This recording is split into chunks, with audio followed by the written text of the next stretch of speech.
अस्सलाम वालेकुम। आप सब दोस्तों को अपने YouTube चैनल IAKP चैनल पे वेलकम करता हूँ।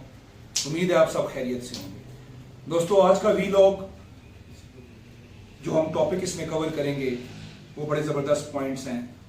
सबसे पहले मैं बात करना चाहूँगा कि जो तोशा खाना का केस इस वक्त इमरान खान साहब के ऊपर खोलने की कोशिश की जा रही है, या जो मुस्लिम लीग नून और बाकी पार्टीज़ जिस पे एहतजाज भी कर रही हैं और बार बार ये इल्ज़ामात लगा रही हैं कि इमरान खान साहब ने तोशा खाना में जो उनको तोहफे ताइफ दिए गए वो उन्होंने गैर कानूनी तरीके से फ़रोख्त कर दिए और उससे उन्होंने करोड़ों रुपए कमाए हैं।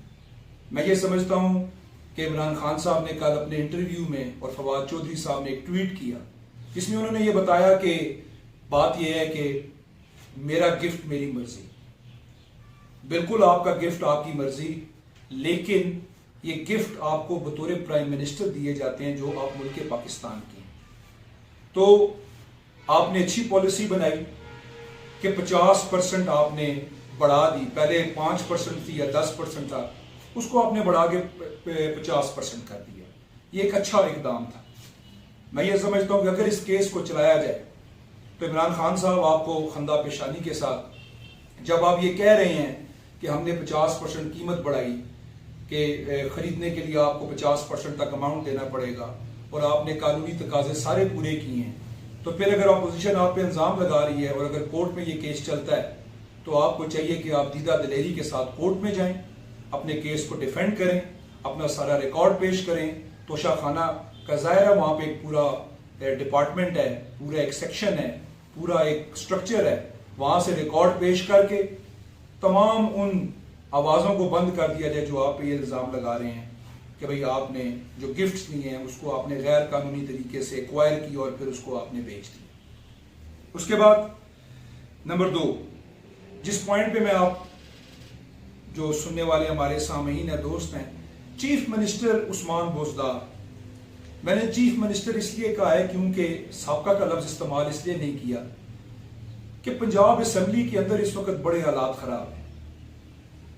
उस्मान बोजदार साहब के रेजिग्नेशन को लेके गवर्नर ने अटॉर्नी से क्लैरिफिकेशन मांगी है और बाकायदा इसके खिलाफ कोर्ट भी जाया जा रहा है और इसके हक में भी कोर्ट में जाया जा रहा है कि जो कानूनी तरीका है वो चीफ मिनिस्टर ने अपना इस्तीफा गवर्नर के नाम भेजना होता है, लेकिन उन्होंने अपना इस्तीफा प्राइम मिनिस्टर इमरान खान साहब के नाम भेज दिया था। तो क्या अब इसकी कानूनी हैसियत इस वक्त ये क्लियर नहीं हो रही। हालांकि हमजा शहबाज शरीफ जो उनसे हैं उन्होंने बाकायदा 197 वोट लेके अब वो अपने हलफ का इंतजार कर रहे हैं, लेकिन गवर्नर चीमा साहब जो उनसे हैं वो बज़िद हैं और वो कहते हैं कि मैंने उनका हलफ नहीं लेना। क्यों कि नंबर 1, वो ये बार बार इंसिस्ट कर रहे हैं कि चीफ मिनिस्टर उस्मान बोजदार साहब का जो इस्तीफा है वो काबिल कबूल नहीं है और बिलखुसूस जो धींगा मुश्ती हुई है पंजाब असेंबली के अंदर उसके हवाले से भी काफ़ी इस वक्त शक व शुबात पाए जाते हैं। तो देखने की बात यह है कि क्या इस वक्त उस्मान बोजदार साबका चीफ मिनिस्टर हैं या हाजिर चीफ मिनिस्टर हैं, क्योंकि उनका जो इस्तीफा लिखा गया वो गैर कानूनी है, जो मुझे समझ आती है, जो कानून समझा है। बाकी जाहिर है इसके ऊपर जब कोर्ट में केस चलेगा वहाँ पे वकील पेश होंगे तो इसकी दलील दलाइल और इसकी रेक्टिफिकेशंस भी वहाँ पे आ जाएंगे। उसका जाहिर है रेजिग्नेशन का लीगल स्टेटस तो देखना पड़ेगा। उसके बाद गवर्नर पंजाब ने हलफ के हवाले से, क्योंकि उनको बाकायदा लिखा गया है कि आप आइन की खिलाफ वर्जी कर रहे हैं और आपको हमजा शहबाज साहब का हलफ जो है वो ले लेना चाहिए, लेकिन उसके ऊपर भी उन्होंने इनकार कर दिया और इस वक्त ये मामला तातुल का शिकार है।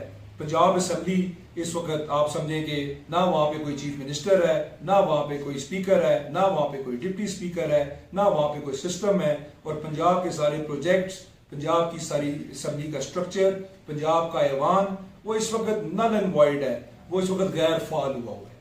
तो इसके हवाले से गवर्नर पंजाब चीमा साहब ने यह कहा है जी कि उन्होंने अटॉर्नी से ये पूछा है कि क्या इसकी आईनी और कानूनी हैसियत क्या बनती है कि मैं ये हलफ इनका लूँ या ना लूँ।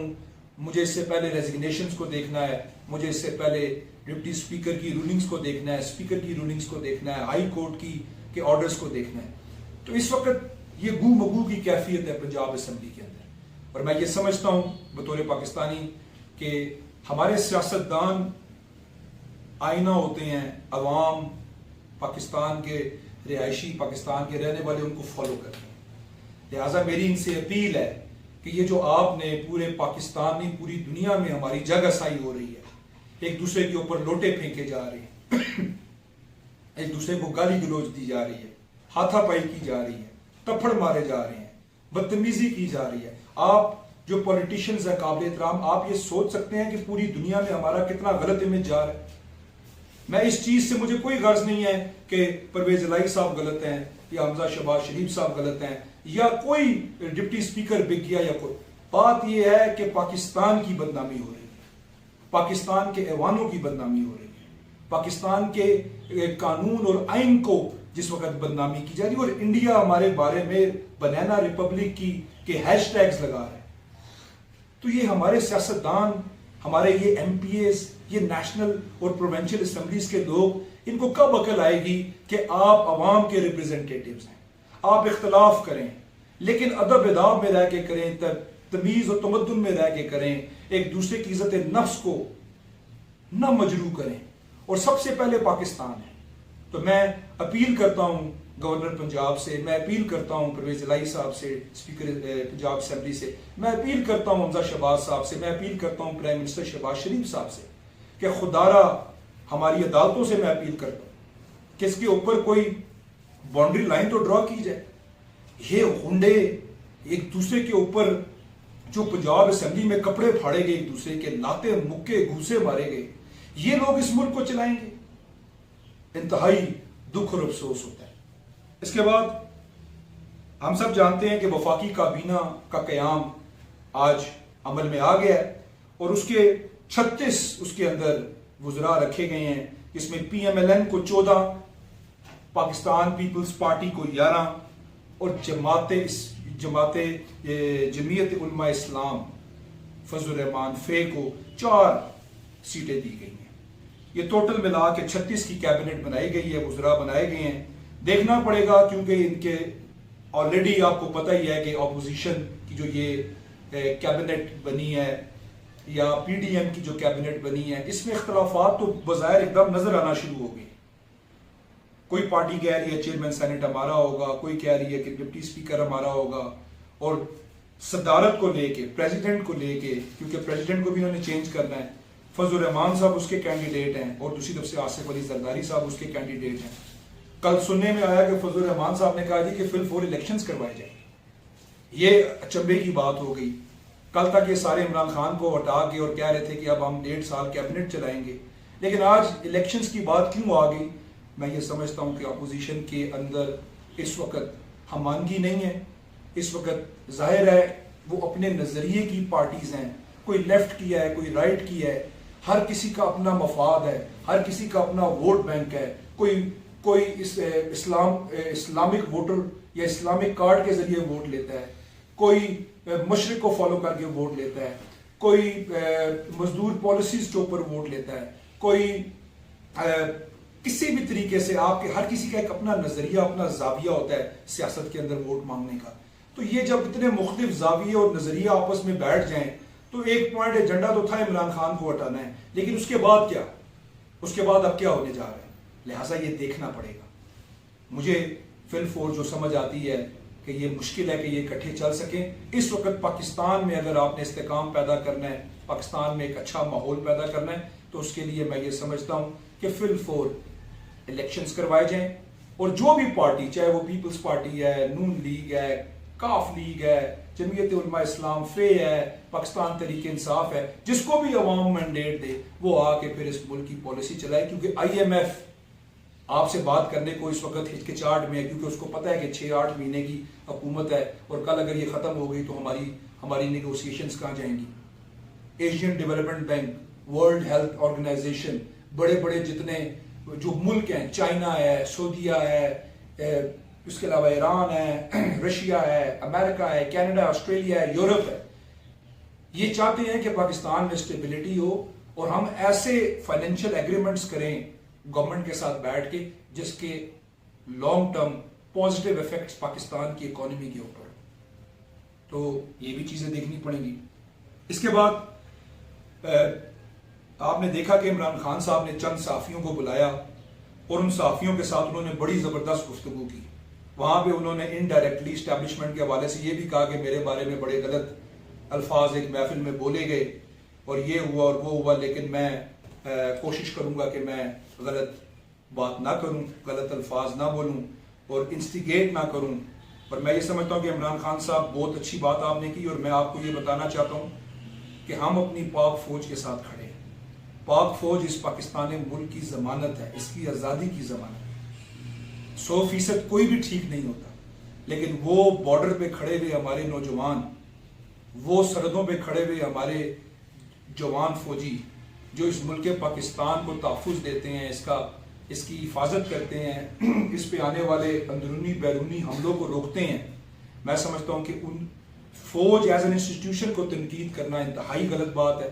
हाँ, किसी का एक्ट गलत है, कोई गलत इकदाम कर रहा है, उसके बारे में बिल्कुल बात होनी चाहिए, लेकिन फौज, आपने बहुत अच्छा कहा जी कि मैं फौज को मुतनाज़ा नहीं बनाना चाहता।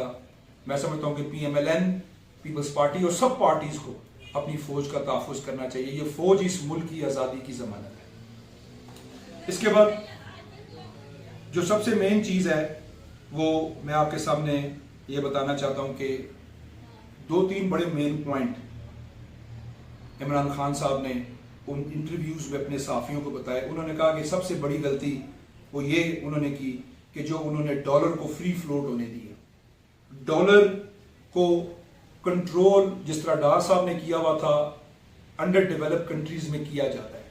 रुपए को डी वैल्यू किया गया, जिसकी वजह से एक बोचाल आ गया और एक इकॉनमी हमारी डिस्टेबलाइज हो गई।